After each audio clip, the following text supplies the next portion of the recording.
Welcome to the Center for Innovation in Manufacturing Technology Access Center at Red Deer Polytechnic.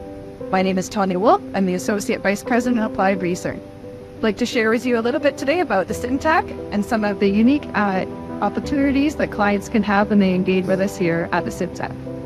We focus on design for manufacturing, using as much advanced manufacturing as our clients are willing to accept. Our companies come from a variety of sectors, including oil and gas and energy, agriculture and veterinary care, consumer goods, and a growing sector is the medical device and healthcare device sector. And what we have here is the example of what can be printed on that piece here. We work with a local company that does prosthetic devices for canines, and they wanted to customize them to be able to have better fit.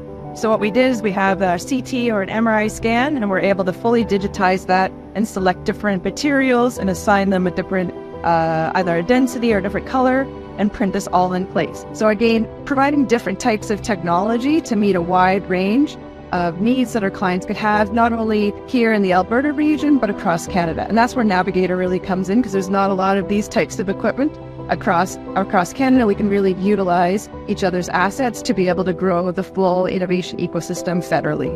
We're part of Canada Makes, and we're part of the Navigator system, and it really helps us connect through all of our partners, as well as through all the technology access centers through Tech Access. So being part of Navigator is a really important piece for us to be able to provide the best services for our clients, but for the rest of Canada to come and access our unique facilities.